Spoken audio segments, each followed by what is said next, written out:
Hi, all you SPMEs out there.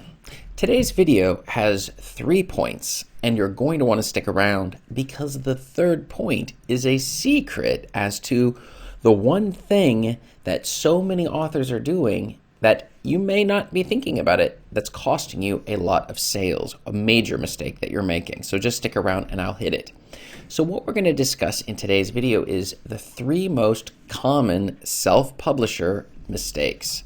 So you might be thinking, I don't think I'm making any mistakes, but the problem is we are all making mistakes. And when you're first getting started, the number of mistakes you're making is going to be pretty high, a lot higher than you would imagine. And so we're going to explore a bit of which ones you're making, and you can sort of go through and check off and see maybe you're making none of them. But usually, almost every single new publisher that I talk with, they are making at least one of these, if not all of the mistakes that we're going to discuss in today's video. This is Chris Baird from selfpublishingmadeeasynow.com, where self-publishing doesn't have to be so hard.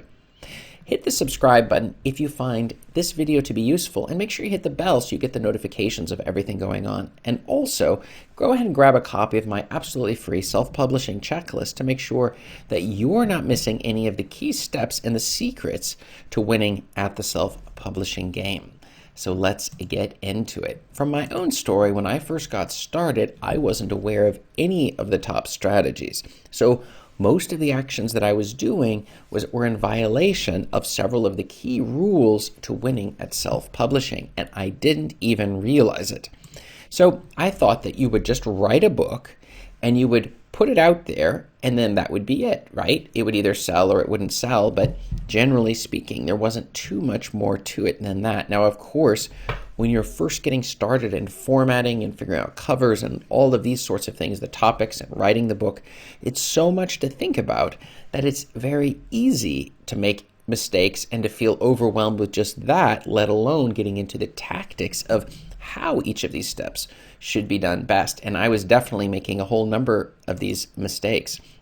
I discovered the hard way the importance of the title that you choose for your book and the cover, in particular the cover, and just how important that is as well. And we're going to hit a little bit more of that when we get to today's 3 points.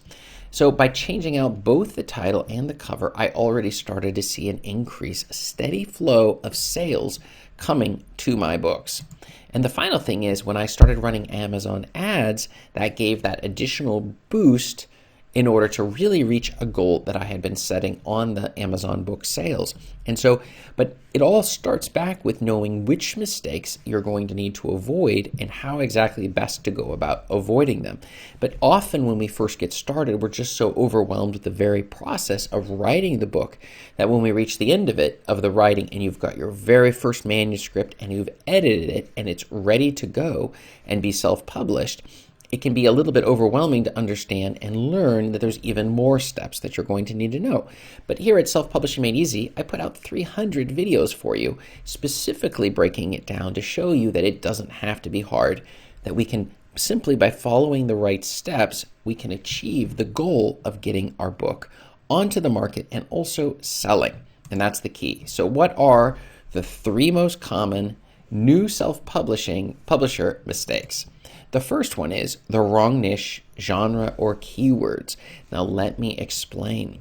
So the first thing is that we have to understand that there are readers in the world who are buying books on a daily basis. It's sort of like a river of readers that are just flowing down.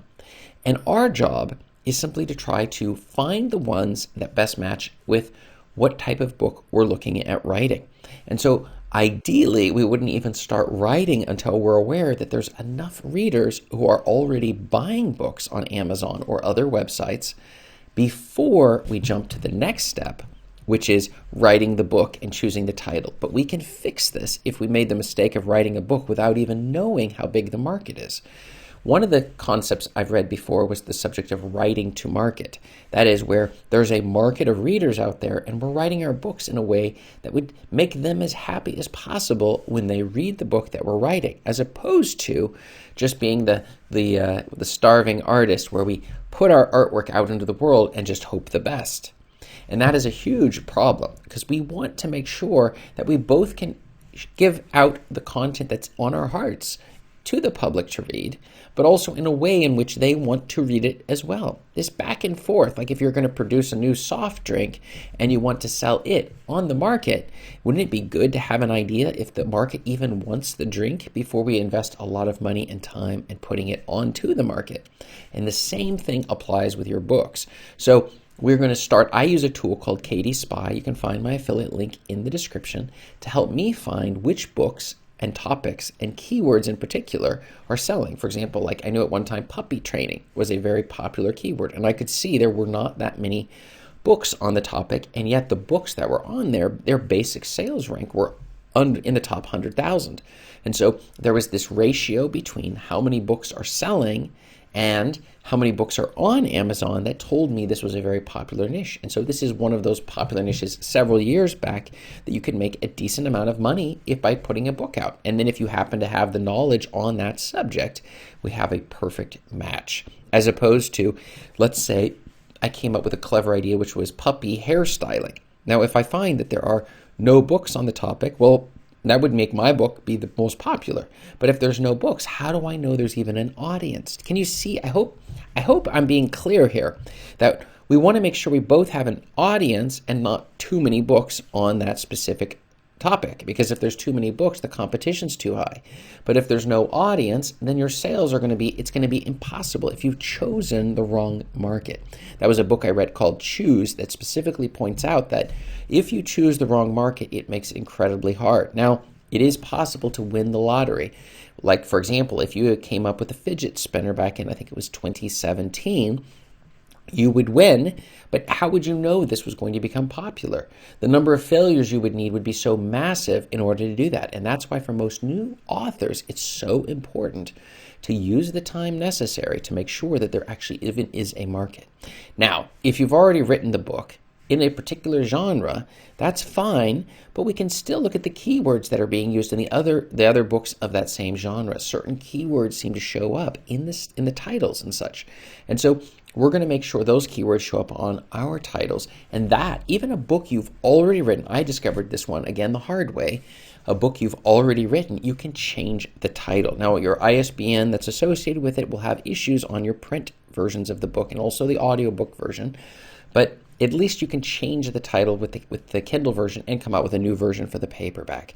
So to make sure that the title you have is something that people who are searching for your kind of book are going to easily find it. Now let's get into the second mistake, the wrong cover and description. Your cover does not look anything like other covers for the same genre or niche that you're writing into.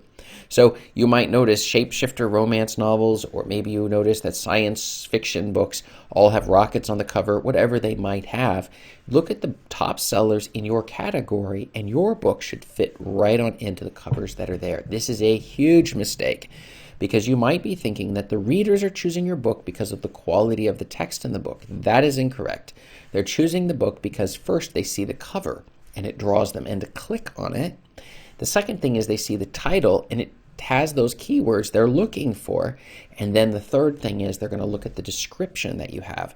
And based upon the combination of these, if they haven't heard of you before, because obviously if you already have an audience, then most of this is irrelevant. But if you aren't selling thousands of books a day, then you really do need to pay attention to who is selling those thousands of books and make sure your book mixes in nice and easy. They shouldn't be able to see the difference.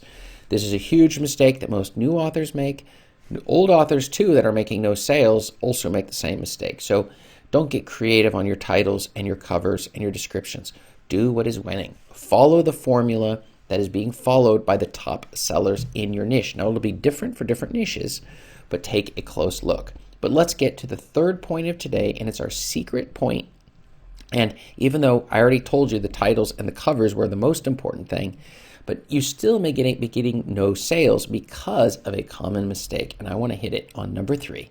It is that you are doing zero marketing. This is costing you every single day. You have no reviews. There's no team. You haven't collected email addresses and asked for help on getting the reviews. You're not running ads. This is, as I mentioned, for me, that was a game changer when I changed right keywords and ads. That combination was so powerful. writing to markets that are hungry to read the books. Like right now, cryptocurrency happens to be one of those. And so, but writing to those audiences, running ads against it, and having the keywords and the covers that match the exact niche that you're in. Very, very powerful. Another thing is no content marketing, where you're putting out videos, you've got blogs on the subject, you've got maybe a podcast on your books and such. If you're interested in going deeper to the next level on the content marketing, just check out my course below in the description, and you can just take a look and see exactly what's offered there with regards to learning how to do content marketing for your books so that you can start to increase sales on those books and help you find the audience that you're going to need if you wish to win at the self-publishing game. Because the thing is, how is your audience going to find you? I can't tell you how many times I keep hearing new authors tell me they imagine when their first book hits the market, they're going to see thousands of sales of the thing. And my question is, who is going to purchase those books? Who's going to buy them? Who are these thousands of people? Do they know you? And you would say, they don't know me, but my book is so amazing that they will just find my book, buy it, read it, and be amazed at how wonderful it is. And I'm telling you, your book may be the highest quality book of its type. It's probably a winner. I don't doubt that you're coming up with just some absolutely amazing books that you've written. You've written just a wonderful book, but nobody's going to find it unless you have a way to run marketing and get it in front of them. And if your cover is terrible and your title is terrible, then they're never going to even give your book a chance. And that's the unfair secret of the game of self-publishing. It is that the marketing maybe matters more than the quality of the book itself. I'm telling you, high quality marketing with an okay book will dominate a high quality written book with terrible marketing. It's unforgivable to have poor marketing on your books. So you're definitely going to want to take a close look at that before you just think, I can write high quality books and people will find you. I've never seen authors just get found on Amazon if their covers are lousy, their titles, they're running no ads, and you're not doing these steps with regards, or the content marketing specifically as well, in terms of trying to find those readers. We want to bring these readers in so that they can find your amazing books and start moving through them, because once they find you, you're going to have a true fan, and that person will buy everything you write. So we want high quality books, but we don't want to downplay the importance of the marketing on those books. So have you made one or more of these top mistakes? If you have, I need to know.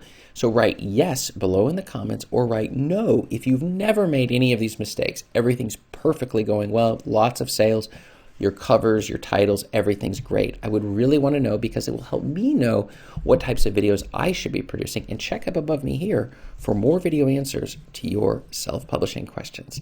Thanks.